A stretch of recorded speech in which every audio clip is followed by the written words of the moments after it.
for supporting the Fable and Folly Network. Here's another show we know you'll love. Hello, I'm Malik. I'm Jamie. And this is World Gone Wrong, where we discuss the unprecedented times we're living through. Can your manager still schedule you for night shifts after that werewolf bit you? My ex-boyfriend was replaced by an alien body snatcher, but I think I like him better now. Who is this dude showing up in everyone's old pictures? My friend says the sewer alligators are reading maps now. When did the kudzu start making that humming sound? We are just your normal millennial roommates processing our feelings about a chaotic world in front of some microphones. World Gone Wrong, a new fiction podcast from Audacious Machine Creative, creators of Unwell, a Midwestern Gothic mystery. Learn more at audaciousmachinecreative.com. Find World Gone Wrong in all the regular places you find podcasts. I love you so much. I mean, you could, up the energy a little bit. You could up the energy. I actually don't take notes. That was good. I'm just kidding. You sounded great. So did you. This episode of Unwell is brought to you by The Amelia Project. Have you ever daydreamed about disappearing and starting over? What if there was a company that provided just that service? Welcome to the comedy fiction podcast, The Amelia Project, a show about a secret death-faking agency. In each episode, you'll hear a new client being interviewed and the dilemmas that bring them to the death-faking agency. They're in turn funny, thought-provoking, or downright surreal. It's just such a delightful premise. We think you'll really enjoy it. You can find The Amelia Project wherever you listen to podcasts, and stick around for a trailer for The Amelia Project at the end of this episode. The Fable and Folly Network supports creators of exceptional audio stories, including the one you're listening to right now. If you love our shows, we want to hear from you. Complete our listener survey at fableandfolly.com/survey. This will help us learn more about you, what you like, what you'd like to hear more of, and how we can maintain an inclusive, safe atmosphere. As a thank you for your participation, we have extras and behind-the-scenes content from your favorite shows. Fans make the network what it is. Thanks for listening, and we can't wait to hear from you. Find our listener survey at fableandfolly.com/survey today.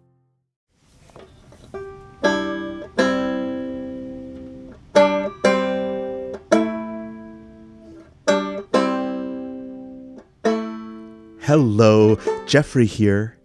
As we approach Season 5, we've got one more feed drop for you. The fantastic actual play podcast of Mice and Men and Monsters. The show's dungeon master is Katelyn, who also happens to be a high school English teacher. She creates adventures that weave classic literature with Dungeons and Dragons. So far, they've tackled Frankenstein, Moby Dick, Robin Hood, the Count of Monte Cristo, Oliver Twist, Robinson Crusoe, and the Great Gatsby, with many more to come.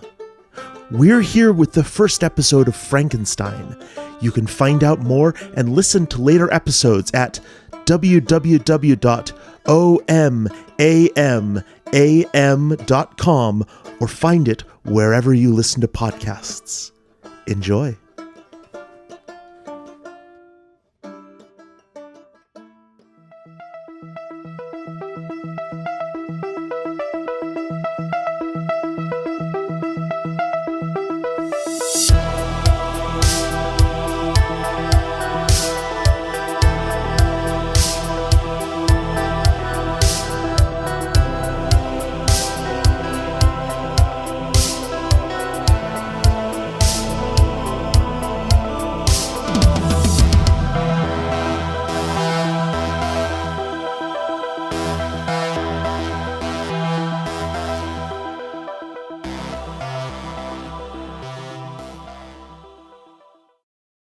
Aaron, you are already far north of your forest home, and as you walk in the streets of Geneva, you feel a cold northern breeze play upon your cheeks, which braces your nerves and fills you with delight.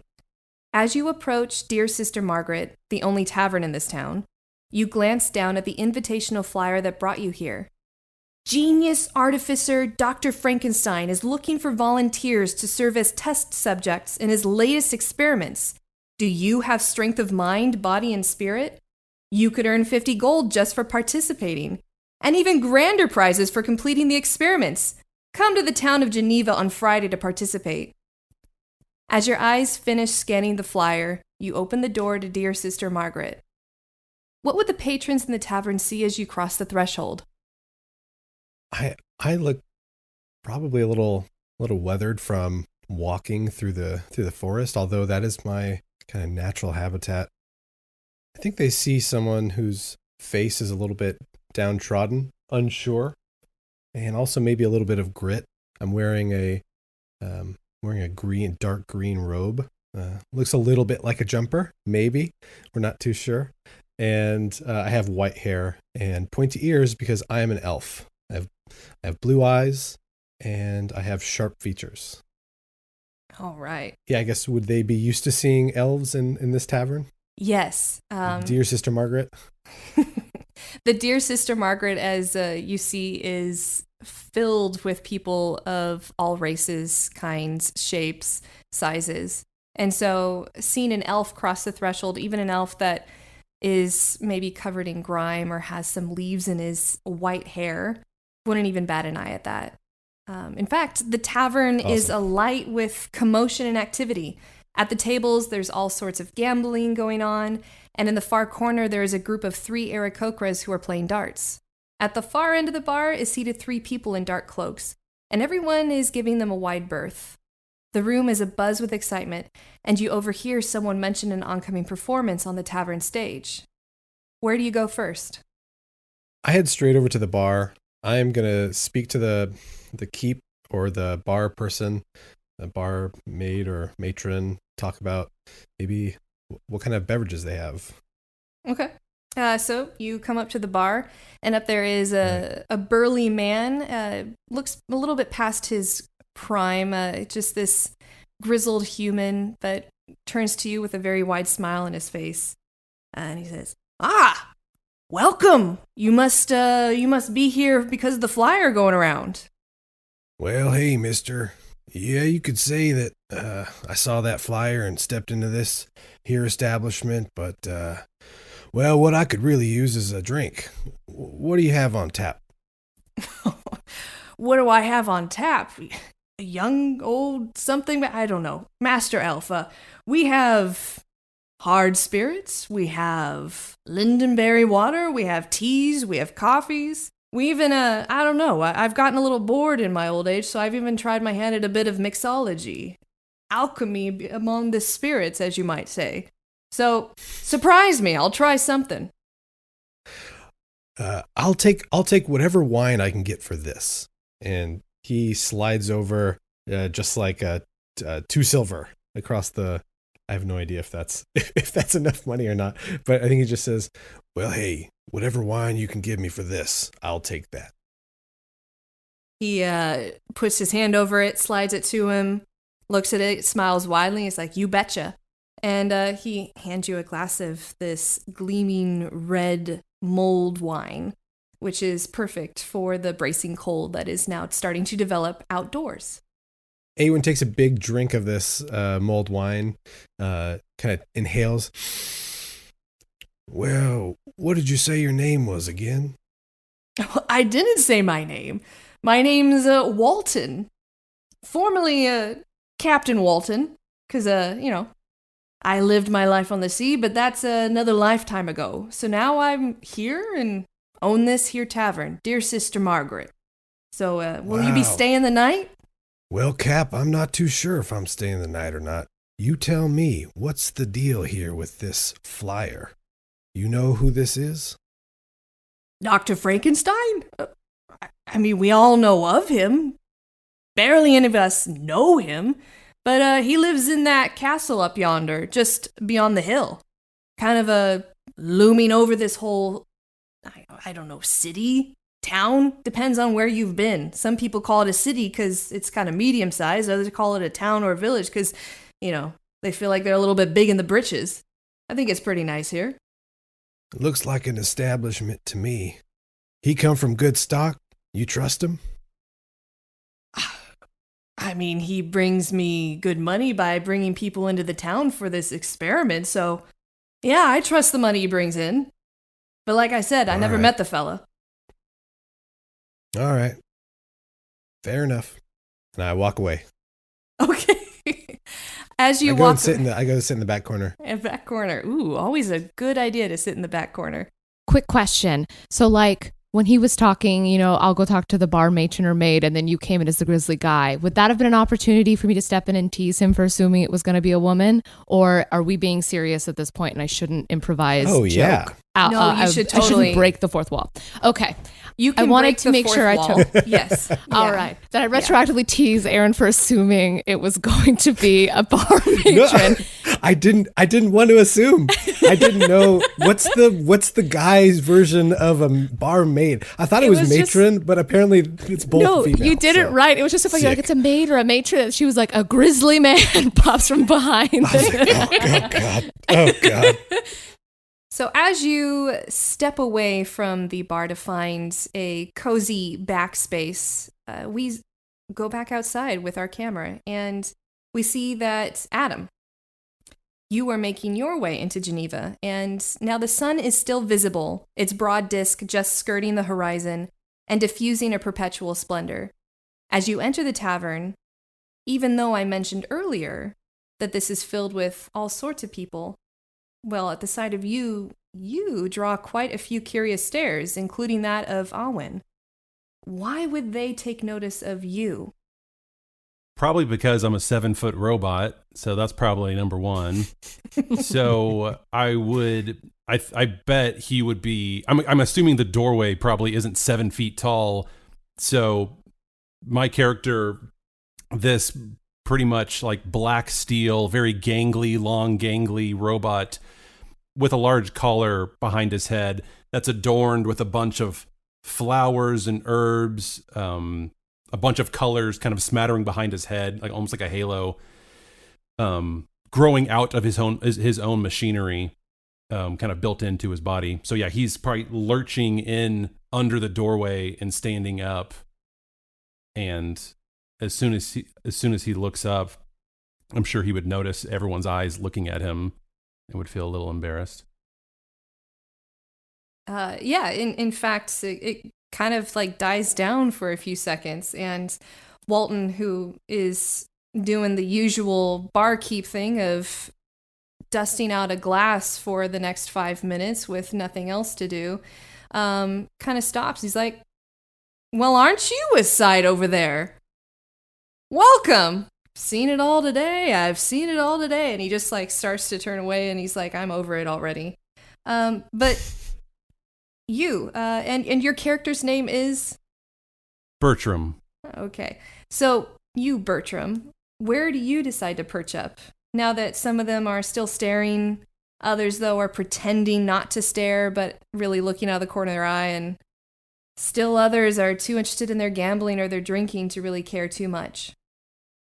Yeah, I think since someone's already addressed him, and it looks like someone with some authority in this place, I think I would make my way over to the bar as well, probably knocking into people as I go, maybe like nudging them with like a knee to the back of the head or something like that, until I get up to the bar. And I think if I looked at the stool and seeing how like dirty and kind of dusty it is, I think I would pull out a little handkerchief from my breast pocket and would give it a little bit of dusting and put it back in my pocket before I sit down. Excuse me, my good sir. Might I trouble you for a tall glass of your finest water, please, and thank you. Wow, aren't you just the gent with all the manners? You just want you drink water? You don't like have oil or I don't know. Oh yes, exhaust or water is Yes. good for you. There's oil amongst other things inside me, but the water isn't. No, it's not. It's not for me. I don't take the nourishment myself. It doesn't sustain me. It's for my flowers and herbs behind my head. I'm sure you've noticed them. So how? I mean, sure. And he's in the midst of this just taking the glass, and there's just a spigot to the side, and you can see like it's not distilled, it's nothing special. He just is basically putting tap water in there, and as he's filling it with tap water, he's like, so What do? You just toss it over your shoulder at the fellas growing around you, or how do you water that? Oh, hang on. Sorry, it got a little bit there. Here you go. And he hands it across to you after kind of tipping the overflow onto the side of the bar, where he will then later mop it up and use it to clean that area of the bar. Oh, my simple fellow. No. I still drink it. It still goes down. I think it would look a little bit odd if I just threw it over my shoulder. But no, I drink it, and it goes into my machinery and swirls around and ends up back up by my plants. You know, I don't know quite the intricacies of how I was constructed, per se, but it seems to work all the same. So, is this tap water? Is this free? Yeah. This is free. You're able to have this tap water at no cost, just for you, buddy. It's a secret between you and me. And he gives you a big old wink. Oh, I'm sorry. It's so improper to ask about money and things of that sort, but I'm just not living the same lifestyle I used to live, I guess you might say. But thank you, dear sir, thank you. And I would take that water, and as I'm walking, I guess I'm looking for where I would go sit or stand. And as I'm doing that, I pull out from my bag, my satchel, I pull out this little, what looks like a normal silver spoon, and I twirl it around. It was like a teaspoon, and I would twirl it around in my glass for a second and pocket it before drinking the water. And I guess I would survey the room again. Can you explain what was in the room? You mentioned people playing poker. Some sure, yeah. Aarakocra. There's some gambling tables to the side, closer to the entrance. Along the back where Awen headed, there are some booths there near a stage where people can go up and perform at any time. There are people who are talking about an upcoming performance from some visiting sailors. And you see the bar continue to stretch around the corner, and then it disappears into the back. There are stairs to the side, which would possibly lead upstairs to rooms if you decide to rent one for the night. And of course, yes, there's a back area with more games. And I did mention there are 3 Aarakocras playing darts there. Oh, they're playing darts. Okay. I guess I'll stop there for now. I'll go stand over by the Aarakocra, and I'll just kind of observe quietly off to the side, observing their game as they're playing darts. Okay. So, Kimmy, all this time, you have remained in the recess of a corner booth, squeezed between the stage and the side door leading to the upstairs rooms. You have been gazing at this wonderful and stupendous scene of people of many different races talking excitedly about tomorrow's experiments and the rumored grand prize of a personalized creation of your choice made by Dr. Frankenstein. With your trained eyes of a thief, you see nobody stealing, nobody threatening, just pure curiosity and well-being, which is something so foreign to you this past year. Although nobody seems to have taken notice of you. Indeed, the very booth that Awen chose to come and slink back to is the very booth that you're sitting in the back of. He still hasn't noticed you in the shadows. But if he were to look your way, or anybody else, what would they actually see? He would see someone who is not comfortable in their own skin. Someone kind of slight, short, blonde hair that was definitely cut. It's short and cut well, but I clearly don't know how to style it, so it's just messy. I'm in traveling garb with light armor, and I'm just watching. Just watching, okay. Just watching. Well, howdy, friend. What you doing back there in the dark? Watching. It's a good group to watch. Mm-hmm. You see anything good so far? No, I was mainly just waiting for you to take another drink so I could try to scare you.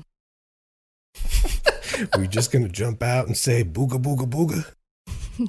Something of the sort. Well, all right. What I'd about rather them? watch. You saw them Aarakocra over there? What do you think of them? This is where Kimmy asks, what are those? Oh, yeah. They're like bird people. Did you watch Rick and Morty? It's like Bird Person from Rick and Morty. Oh, really? Yeah. Wild. Yeah. What a hard end. Okay, cool. I've seen their kind in passing. Never seen this many in one place, though. Yeah, they're pretty good at those darts. Gotta give it to them. Pretty good. Now, ma'am, you tell me, what do you think of that big old robot that just came in there? It seems kind of out of place, don't you think? That is the most interesting thing I have ever seen. What do you think happens when you just pick those flowers? Do you think you'd notice? I'm not too sure, but I guess we could find out. I was gonna say, how much money are you willing to put on it? Oh, make it interesting, huh? Well, I think I have no idea how much gold I have. I think I have what was the starting amount, like 50 gold or something like that? I have some amount of gold. I have at least some gold because I bought this wine. I'd be willing to settle for a drink. All right. One drink. You're on. Drink? Now, all wait. right. What's the wager here? Are we just going to sneak over and see which one of us can get it? Are we going to tally up how many of the herbs we can pick?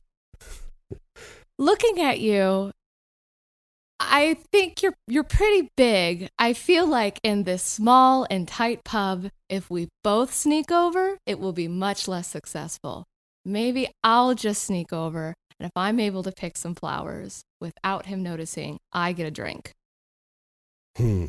All right then, ma'am. You're on. All right, Kate, now how do I do this? So in Dungeons and Dragons, we tend to tell the DM what we want to do, describe how that would go down, and then I would tell you what you need to roll based on how you describe it. So tell me, how would you try to get to the collar of this 7-foot robot? So, Yeah, how tall are you? I'm like 5'4". So I'm basically like mid-sized to smaller. Yeah. How Better are have some you going to jumps. climb that tree? Tell me. Do you need a booster seat when you're in a carriage? It's a rude question to ask a lady. So here's what I do. I slowly sneak over. He's on the opposite side. So I dart in between people.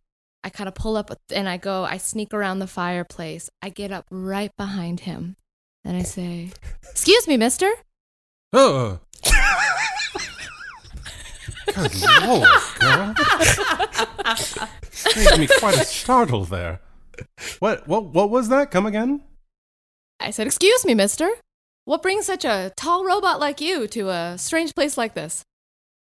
Oh, well, that's... I guess I do look out of sorts here, don't I? Well spotted. I'm here to see some kind of... I came across this flyer.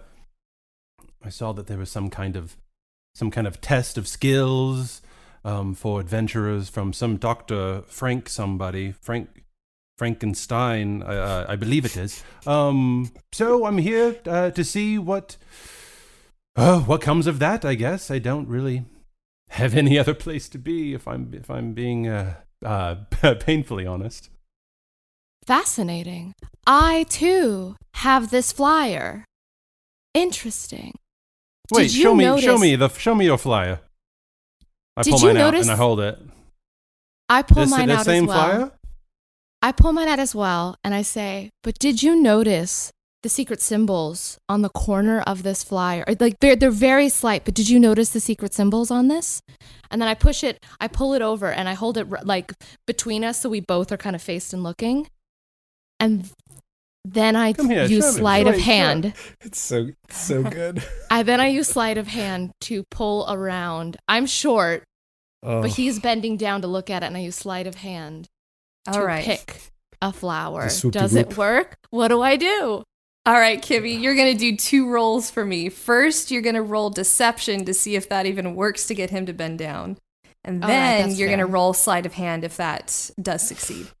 Okay, so I use the 20-side die, correct? Mm-hmm. Yep. And then for you, your deception is a +5. Whoa. Mm-hmm. I Shady. definitely looked at what my higher numbers were. Okay, hold on. Smart. Yep. I got a 7. So 12? Or was it a did 2 you roll a plus 2 5? plus 5? Plus I rolled a 7. Okay, so 7. Okay, plus so then you 5. add your modifier. So you rolled a 12. 7. No, Okay, that- perfect. For in this case, that was enough. He's still not completely believing you, but I would say that this is enough to get Bertram to start to bend down to look at exactly what you're trying to show him. So now you're going to roll sleight of hand, which is a good bonus.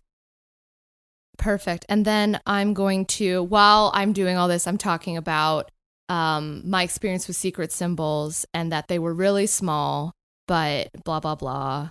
And then I roll and I get a 5 plus 8. So that's 13.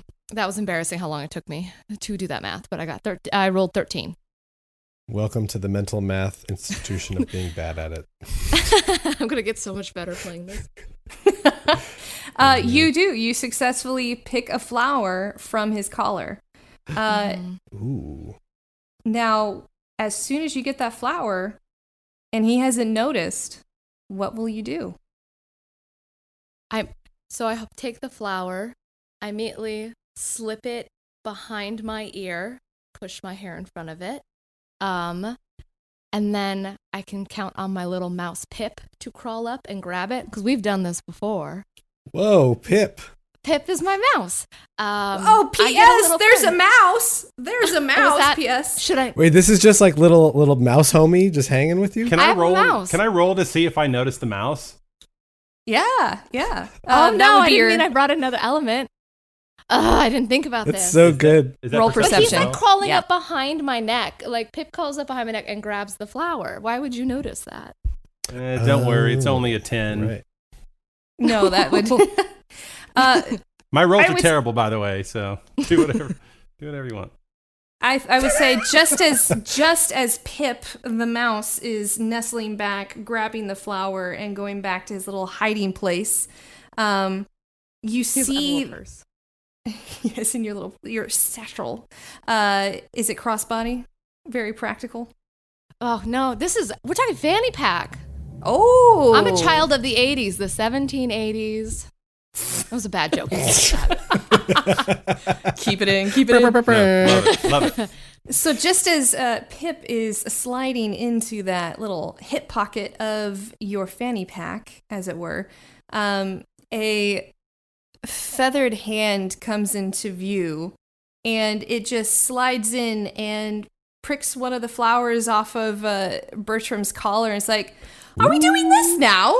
I got bored with the darts, but are you just handing out flowers for everybody, big man? And What are you see one of the doing, Birdman? Oh, unhand me. I immediately Man. get up in arms. Oh wait, tell me if it's the wrong move. I immediately get up in arms and said, "That is a terribly rude thing to do. How dare you? Don't you understand etiquette?" So good. Thank you, someone with a little dignity and manners. Oh, you said I have bad manners. I mean, I was just over here playing darts, and then I look over and I see a mouse. I'm sorry, you called me Birdman or a Birdfolk or whatever. I'm called all the things nowadays, but I can't help but notice a mouse when there is one, even as well hidden as yours is. I'm not the No. first one to pluck your flower, as it were, Sir Robot. Who else has plucked a flower from me this evening? You mean you don't know? You were just bending down and she plucked it. We all saw it, right, guys? And the other two Aarakocras that are with this one just kind of nod, like, yep, we saw it. And I think it would dawn on Bertram finally, and all the commotion. And I think I would look down at, is it Penelope? You said? Well, here's the thing. Before I'm you do, sorry. because you've been talking to them, right? It is Penelope, but you don't know that yet. Can I don't know how this works. Because he's talking at them, can I be slinking away? Or is that not allowed? Do I need to wait till my turn? No, all this time you can be. I mean, he's been talking with them for like 30 seconds. This is a small pub. I am back in that corner by the end of this. And he like turns and I'm gone like a sitcom. Dude, But isn't that like 5 feet away? Isn't that like 5 feet away? Yeah, it's He didn't literally even like on see the me other when end of I'm the in a- room. But he didn't even see me when I'm in the corner. I just really want this drink. You thirsty? Are you thirsty? Is that what I'm hearing? All right. Yes. I'm 1700s. gonna make you do another roll because this is your intro into D&D, Kimmy. I'm making you do all the Great. rolls tonight. Good. I want Okay. you to do a Good. stealth roll for me. Oh, yeah. Wait, why do I have a T for my stealth? Yeah, I don't know why you put a T on your sheet. Okay, that's not a thing. Maybe it's either 5 or 6, right? The 5 and the 6 are right above the T. I Let's assume. hope. So I was like, oh, you can T just must look at your mean dexterity. something. Your I dex think is it's just your dex mod. it's just your dex. Yeah, so just put Okay, a plus I have Are a you 4. 5. proficient? Wait, are I you have a proficient 5. in stealth? It said T. I should be, right? Because I'm a Yes. rogue. There should be like a little dot, yeah. So you Yeah. add your proficiency modifier. Yes, to there's a that. dot. Great. So I'm going to say 5. That sounds right. Actually, You're right, plus 2 then, it's so 7. it's actually your dex plus your proficiency. So here it would be a plus 6. Plus 6. Okay, 5. thank That's a you. lot. Sorry about that. I guess that was great. I really thought T was something. Okay, I am rolling. That's how fresh I feel. I rolled a 12 plus 6, so it's 18. Dang, Oh good yeah, rolls. you were able to slink away in the midst of that, and so stealthy. by the time Bertram realizes he's been had and he turns to look down at to where you were, he sees nothing. Foing. Mm-hmm.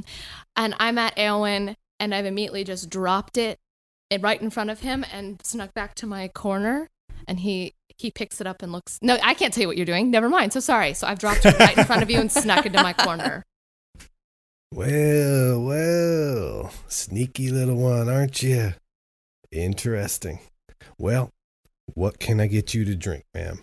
I would love the same thing you're having. Bertram, you're there with 3 Aarakocras, all of whom seem to be very amused by your confusion.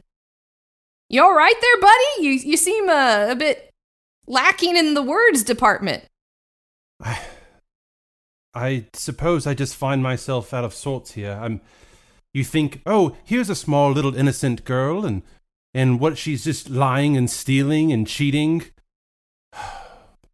I've never seen anything quite like it, I'm afraid.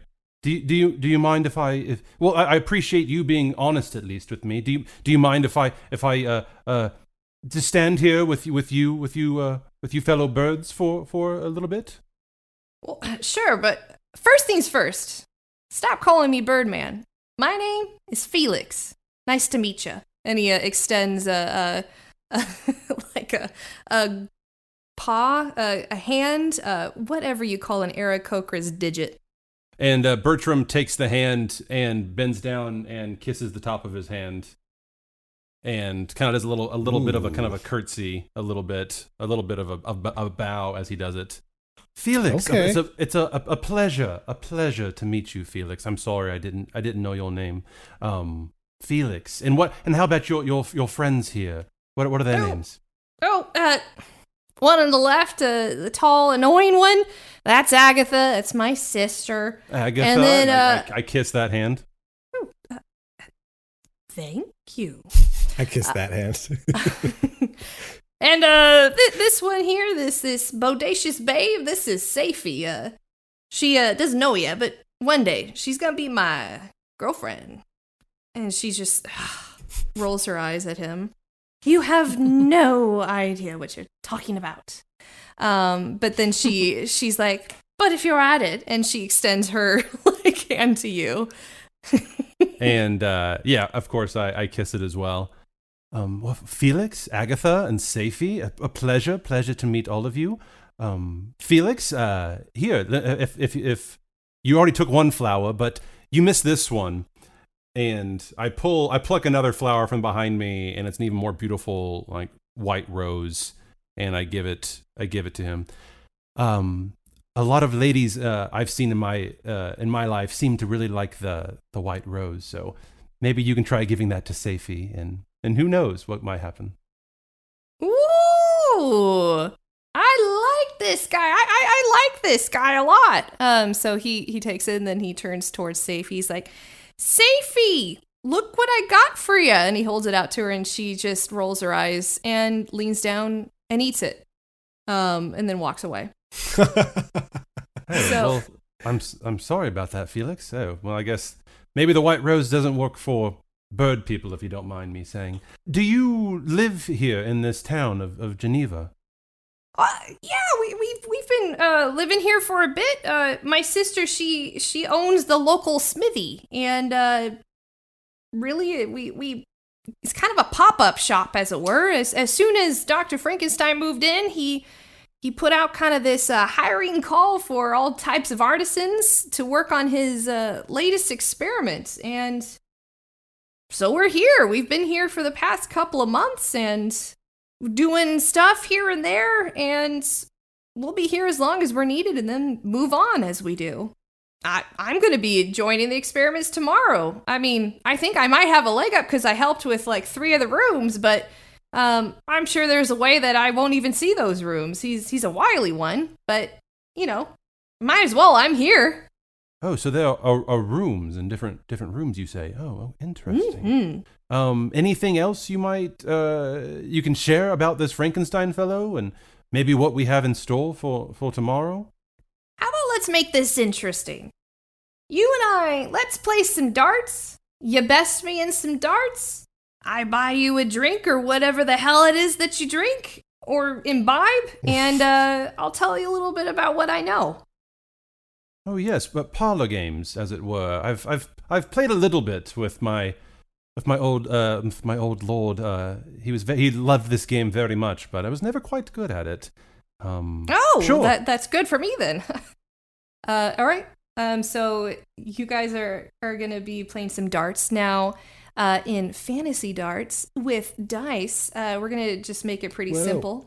You're going to make a ranged attack roll, which will be your dex modifier or your dexterity modifier, 3 times. And whoever has the higher overall score, let's just say they won that round. Gotcha. Okay, so it's 3 d20s? Yeah, so you're going to roll 3d20 with your... And you're a +0 on ranged attack. Yep, my rolls have not been good so far. Okay. You got this. 25 plus 14? 39. 39? Okay. Oh, damn. Plus what? Plus 14?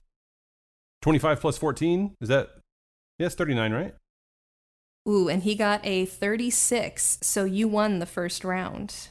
Let's make a few more rolls, see how this round goes. Here you are, ma'am. Now, what did you say your name was again? My full name is Penelope LaRoche Vanderhoot. Friends call me Penny, so you can call me Penelope, and if we become friends at the end of the night, we'll see where we stand. All right. The two of you, Awen and Penelope, as you're sitting there having your discussion and your mulled wine together, you notice that at the stage nearby, some people in really all I can describe as sailor garb come through, and they start to set up on the stage with varied musical instruments.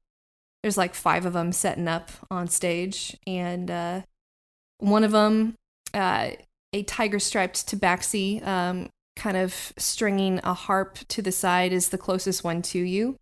And she sees like the flowers out of the corner of her eye, and she kind of looks over you. It's like, hey, you got a good seat. You here to watch the show?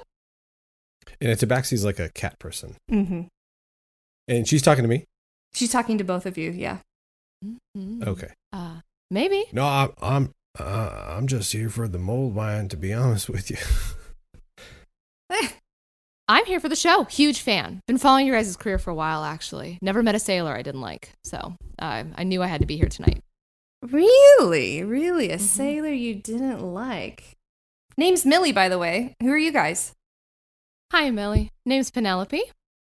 Hi, my Penelope. name's Awen. Hi, Awen. Well, yeah, me and my crew over here, we're just going to be playing some background music, because why the hell not? And hopefully you guys like it. I think with that going on and seeing like the musicians come in too, I think I would kind of follow them as they kind of catch my attention. These sailors walking in, and I look over at them, and I think I would catch Millie or one of them talking to the girl who stole from me, and so I would say, "Oh, Felix, I'm sorry. 1 second, I'll be right back. I need to do something real quick." Don't you run out on me. And so I lumber over to the two ladies. Pardon me, Bard. Hi, mister. Nice to see you again. I just think you should know the sort of person you're dealing with here. This person right here is a thief and a liar. They are just no good. I don't think you should be. You should watch your bags and your goods and your instrument whenever you're around this lot right here. Oh, mister, what's making you say this? I had a lovely time chatting with you over there. You may call me Mr. Bertram, young lady. Sure thing, Mr. Bertram. At this point, Bertram has just turned his face away from her and is blocking her out and is looking at the bard. Excuse me, again, just watch your things. This one over here cannot be trusted. And now you have been warned.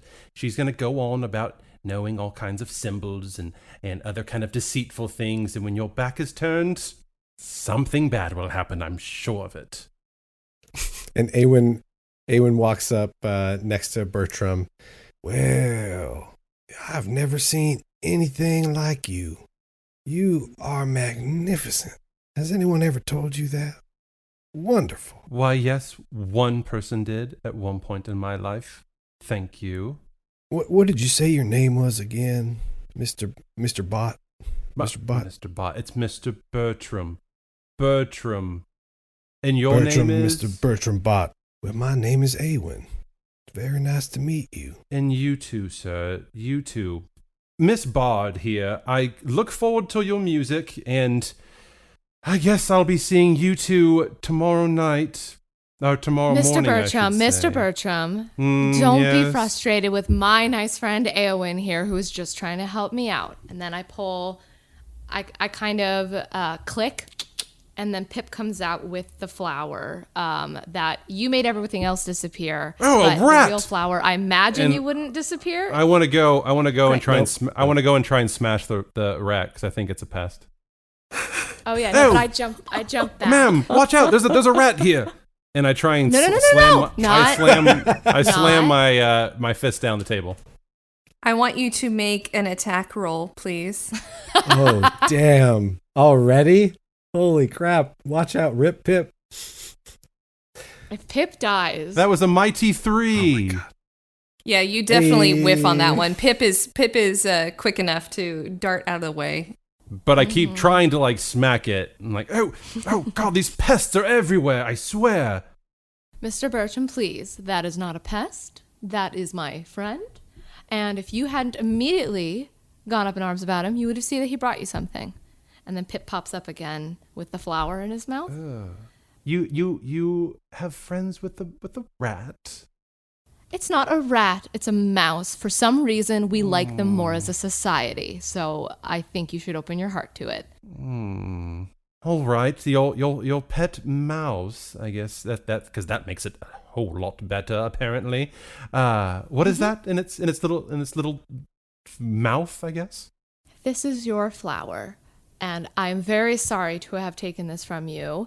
I do not have much money or opportunity, and so a bet was struck so I could get a drink. But Mr. Awen here has been nothing but trying to defend a new friend.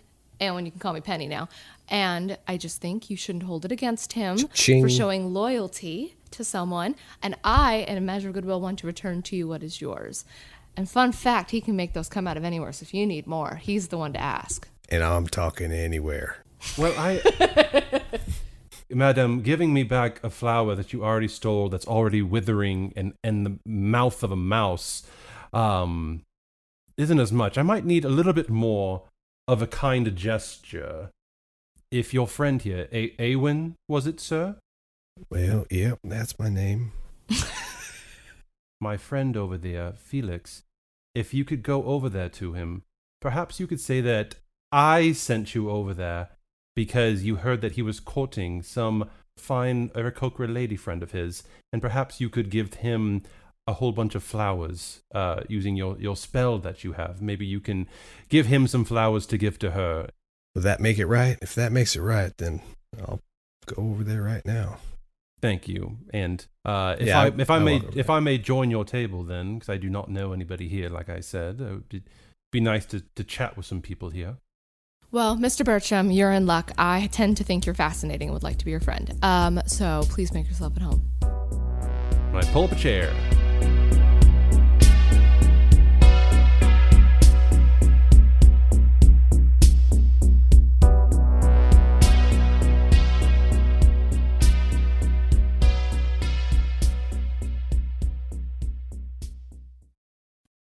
All right, Awen, are you going to go over to Felix and create some flower magic?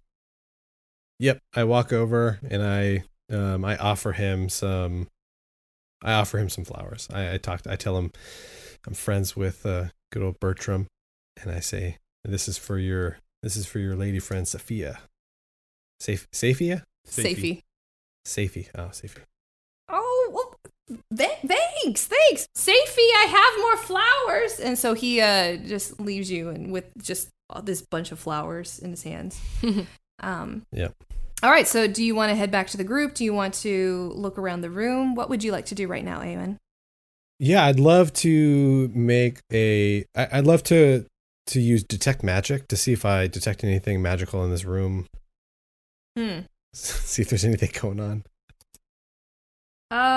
You feel like a slight and with detect magic I have to tell you the type of magic, right? Yeah, so like I sense the presence of magic within 30 feet of me. If I sense magic in this way, I can use my action to see a faint aura around any visible creature or object in the area that bears the magic, and I learned the school of magic, if any. Okay. You cast detect magic, and you notice you feel magic coming from your right side at the bar, closer to the end, like where you see the three hooded figures sitting. Okay. Yeah, I slowly make my way over to where I feel this magic kind of emanating from. It's just an aura. I don't really feel like a school of magic, just like this sense of magic.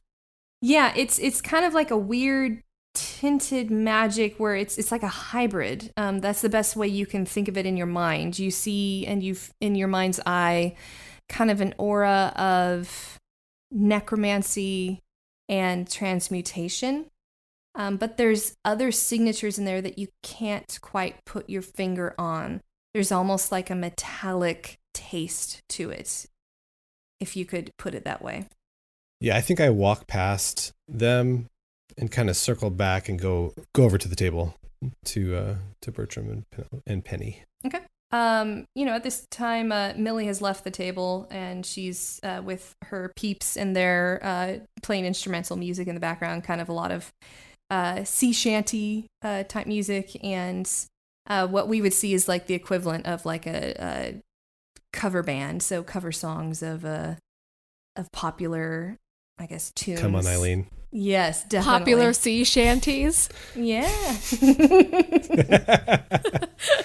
Everybody loves those. I mean, I love a sea shanty. One of my favorite Fly the Conchords songs is sea shanty. Anyway, let's do this. Like a dirge. So as the cheerful music is picking up in the background and some people are starting to dance and sway in front of the platform that is being used as a stage right now, you come back with this kind of like uneasy feeling, Awen, to your two compatriots, two people that you know better than anybody else in this bar, which is not that well at all. But at least you're starting to create a home base. Y'all see those hooded figures over there? The three at the bar? Bertram turns his whole 7-foot body and very apparently just turns like, who, those guys? Yeah, something's not right with them. Mm-hmm. I just smell something in the air, you know what I'm saying? Mm-hmm. Yeah, I think it's dirty and muggy or something. I don't know what that smell is. It smells like moldy towels. Oh, the worst smell. It That's the really world's is. worst smell.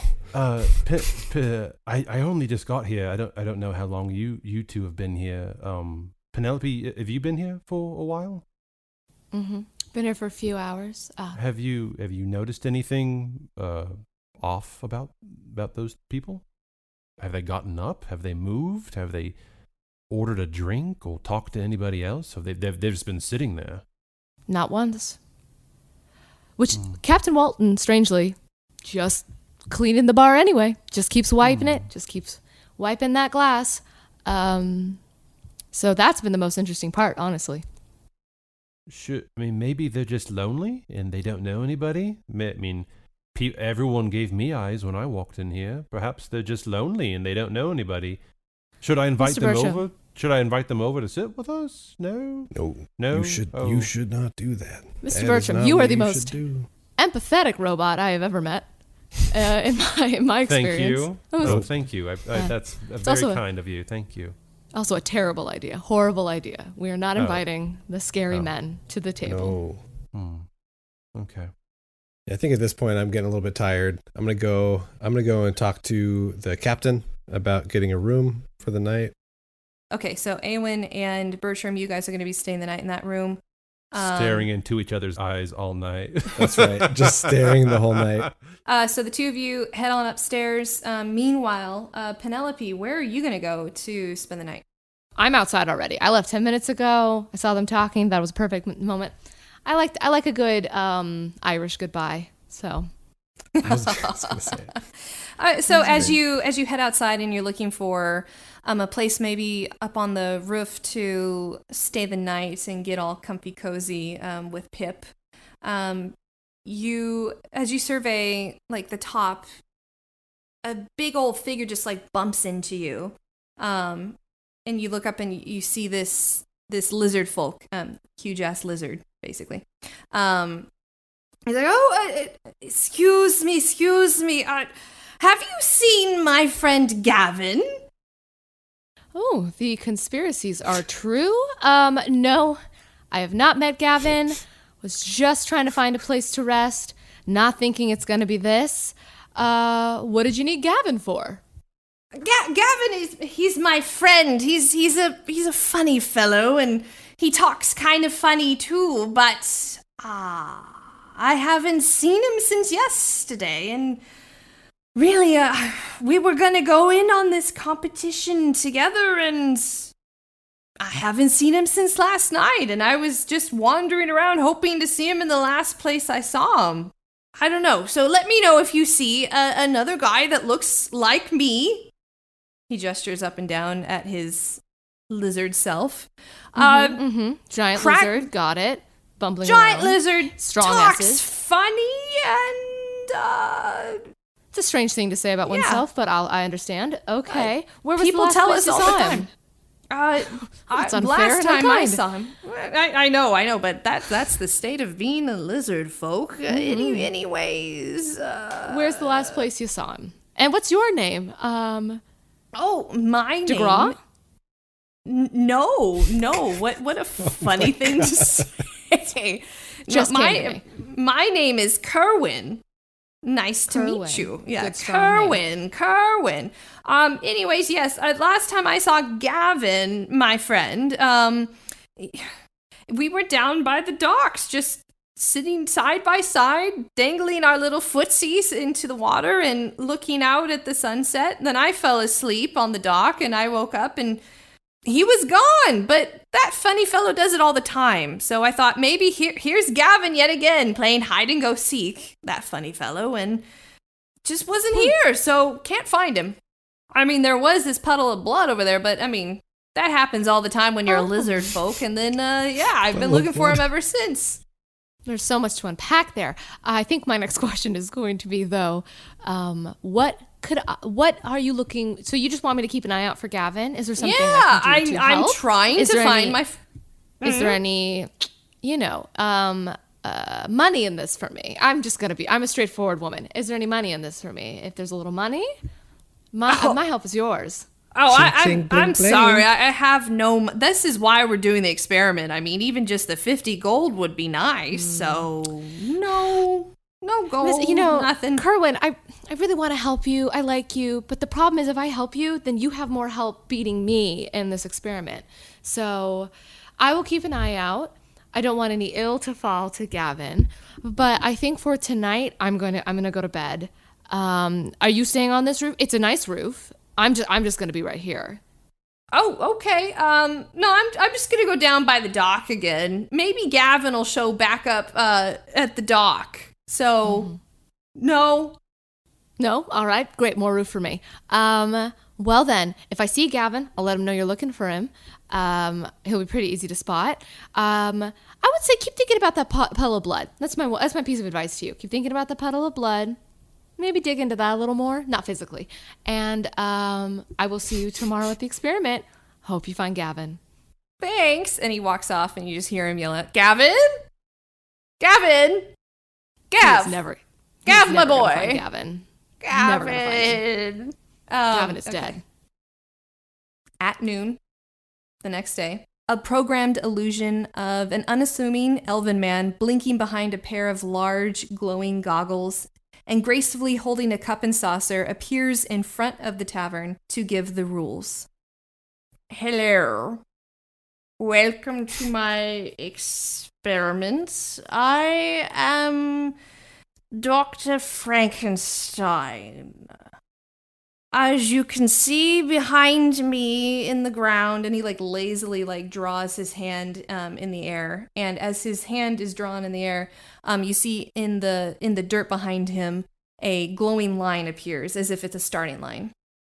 In the ground, here is basically your starting point. But before you cross it, just a few things to know, so that by crossing the line, you are assenting to this experiment, and therefore saying, yes, I will join. First, Terms of service. basically, I have no dotted line for you to sign, so I just have a glowing line for you to cross instead. But first, if you participate, I will pay you 50 gold. If you complete the experiment, which is a maze, I will give you 700 gold. If you are the first one to finish said maze experiment, you will get a tailor-made bespoke creation of your choice, but only for the one who finishes first. The rules are simple. Rule 1. Once you cross the starting line, the experiment begins. Rule 2. Be prepared for combat. Failing a level results in immediate disqualification. Death also disqualifies you. And Rule 3, as I mentioned before, first one to finish wins. I do not split or go halvesies or share. There's only going to be one winner. But feel free to join up together, then wait till the end and then betray. I don't care. I'm just, you're helping me with his experiment. Anyways. Frankenstein out. And it just, all of a sudden the programmed illusion just drops the mic. Programmed illusion stops. And you see, on either side of you, on that dirt path in front of this glowing line, you see other competitors have come. You see Felix there, kind of jumping up and down, looking so excited. You see Millie kind of just checking her nails with one hand and kind of doing a fun in between her fingers tossing around of this brass orb in the other. You see a goblin competitor, 2 humans. You see Kerwin still yelling out for Gavin. No one's with him. Really, that's it. So it looks like it's you guys plus a handful of other competitors for today. Quite a few of them cross the line, and they have a running go at it as soon as the programmed illusion of Dr. Frankenstein goes away. What do you guys do? Do you cross the line, or do you stay? I would immediately look around and kind of raise my hand. I'm sorry. Did he say death? Did he say death? Millie chuckles. Well, I think he did. Yeah, Millie chuckles. She's like, of course it's death. What'd you think? Oh. It's 50 gold. Plus 700 if we finish. And I intend to, guys. Well, maybe if we stick together, 700 would be more than I ever intended, and I don't need to win, just being there, making it to the end. So maybe if we stick together, there's less of a chance of us dying? Well, yeah, come on, Bertram. Okay. Let's go. Okay. And I think if that was Awen kind of leading the pack, I think I would kind of gingerly kind of walk behind him, kind of looking around, kind of wondering why no one else seems to be scared about the thought of possibly dying going in here. Do you happen to see Penelope this morning? Oh no, I didn't see her. Maybe she's. I look around. Maybe she's still. I look around. Do I see? Are you there? I'm there, but I'm hidden. You don't see me. Okay. So great. You guys head on in. Great. All right. So the two of you cross the line. Did Penelope cross the line? Once everyone goes inside, I stop. I finally kind of come out from hiding. I really look around. I look at the line. I suss the whole situation. Can I ask, is the only way to start the journey for me to go inside? Obviously, I'm going to cross the line, but is it to go inside, or is there a way to? Are there other ways into the rooms? There's one entrance. All right. So I suss this out. I look around. I try to get a real feel of my surroundings, and then everyone's gone inside. I take a moment, and then I slowly head in, trying to stay out of the pack. As soon as you cross over that glowing line, a giant wall of fire glows up from that line, barring any chance of escape. There's no way to go but forward. And Millie, about to enter in, looks back behind her and she's like, well, shit, I guess we're in it now.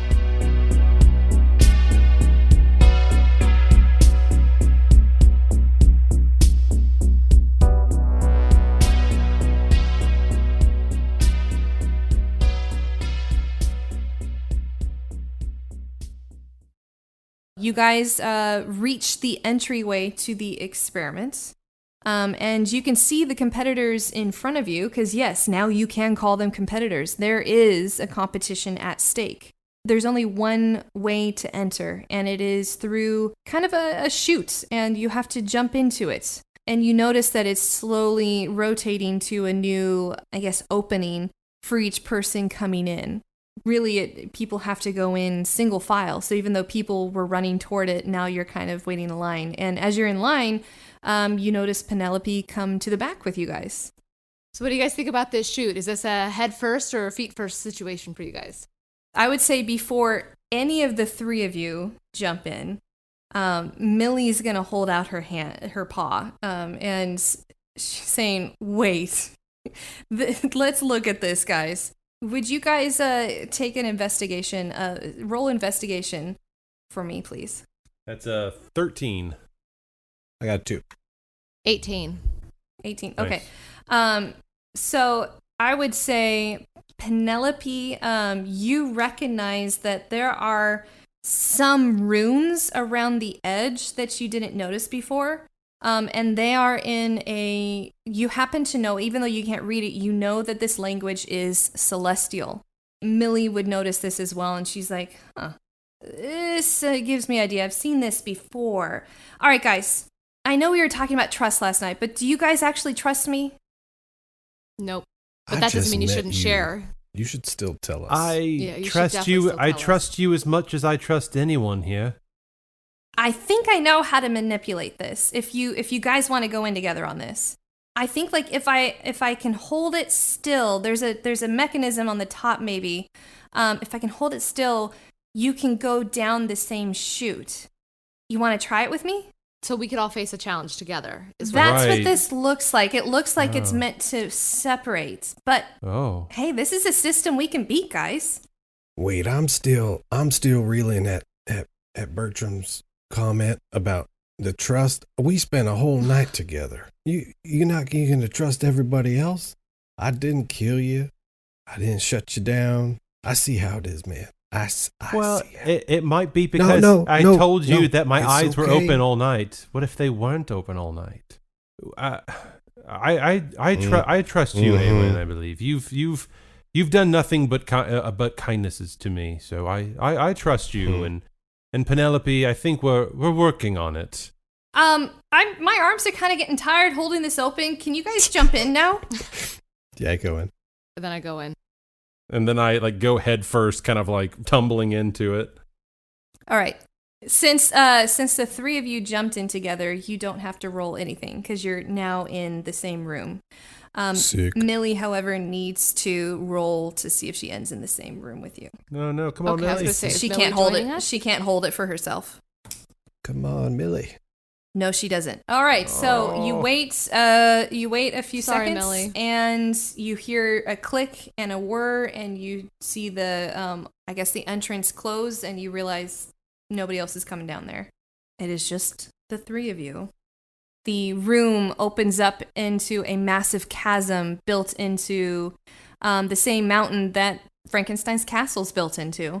And looking down, you see that the chasm tapers off into a slide that perhaps goes into another room, but it is in the dark. And there is one bridge across this chasm, and it's a narrow yet heavy plank of wood balanced on a pivot in the center of the chasm.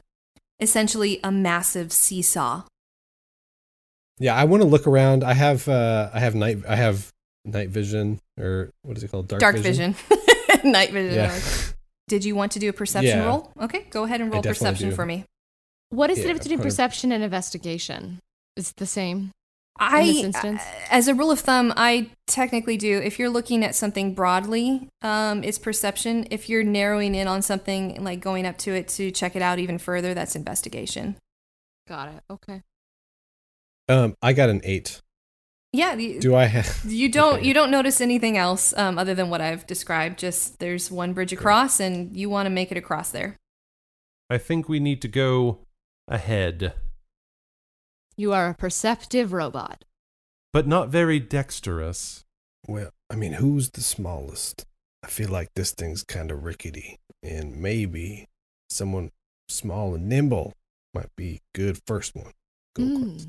I wonder, I look around comically, trying to see who else he could be speaking of. Well, don't you? I don't mean you, Penelope. I mean, don't you have a little Pip in your pocket? It's a great question. Pip! And then Pip pops up, and I grab him, and I whisper to him, kind of, think Gandalf with the moth on the top of Saruman's tower. I whisper to Pip, and then I let Pip down. Will Pip be able to, how far is the gap between the end of the seesaw, or is it like, is the ground that it's going to hit right under it? Right under it. Right under, okay. Is the high side close to us, or is it the low side? Like we could walk up onto it? It's actually resting precariously even right now. Oh, so it's intriguing. on the point right now, just at the correct fulcrum area, and so any step on it is gonna knock it down. Mr. Bertram, are you pretty strong? I mean, you're a robot and everything. You got the strength. You might think that, looking at me, but these arms were never quite built for lifting and pulling, and they were meant for baking and folding of clothes. And so no, I'm not very strong, unfortunately. I'm sorry, but I do feel like dead weight right now. I'm sorry, I'm not very dexterous or strong, but I'm sure one of these rooms I'll be able to help us. I swear it, but I might need your guidance in this room. Man, you guys are doing great. This is the easiest level. This is the easiest level, and you guys are just like, Rocking it. Whiffing it so hard. All right. I will run into the middle as fast as I can, as dexterously as I can. Aaron, I want you to roll dexterity for me, and if you have anything for acrobatics, add that on. All right, that's 15. Yeah, you crossed the bridge just fine. Is he across or is he in the middle right now? I don't know. Did you want to stop in the middle, or did you want to go all the way across? I just went across. Yeah, Let's go across? You are all the way across. You're on the other side of the chasm, just waving. Awen, but if you were more on the other side, you could counter our weight. Wait. I think I could probably get across. Pip's just chilling by the door. What if you give me your rope, Mr. Bertram? We tie it around your waist. I run across, and then you can take it however you want. And if you fall, we have your rope. If you trust us. Okay, yeah. Here. Well, so I'll while tie. Bertram is talking and sputtering, You're tying. we're tying it, and I'm just holding it and already going as he's arguing about it. Okay, yes, All right, yes. roll dexterity for me I'm with already- acrobatics. Please don't fall, because then you'll take me with you. Hopefully it's not a 1. I rolled a 2, but I also have dexterity is 18, and then acrobatics is 4, so that's That's a Wait. 6. 24.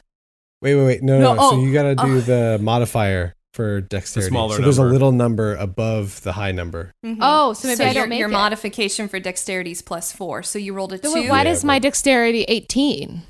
That's like your base that's number. like that your determines- value number. And So because I scored under. Oh, so I didn't do well, so I must have fallen. But I have the rope, so I just swing over, right? Well, I guess well, you tell me that. interestingly enough, so you run across very sure 10. of yourself. And even though your eyes are on the prize, something in the rope kind of jerks you back. You don't have it rightly. And so you actually trip off of the seesaw and are now dangling, holding onto Bertram, who's still on the other side. So we have Awen on the side of the next level. We have you dangling on the rope attached to the waist of Bertram, who's standing on the beginning side. See, this plan was all about me, really.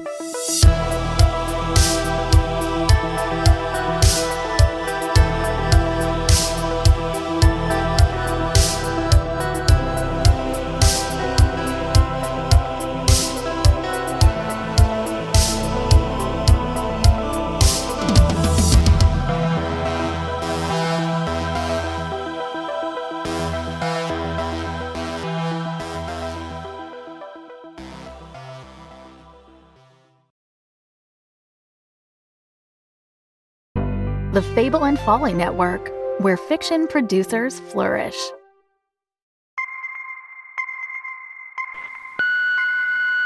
Congratulations. You've reached the Amelia Project. A new life awaits.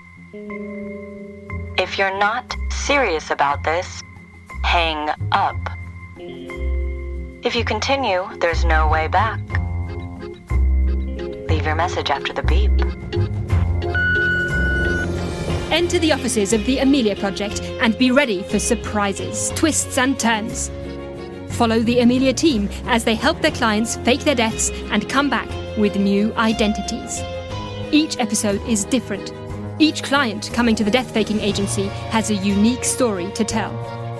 If death and disappearances, comedy and crime, mystery and magic sounds like your cup of cocoa, the Amelia Project is the podcast for you. Search for the Amelia Project wherever you find your podcasts. And remember, leave your message after the beep.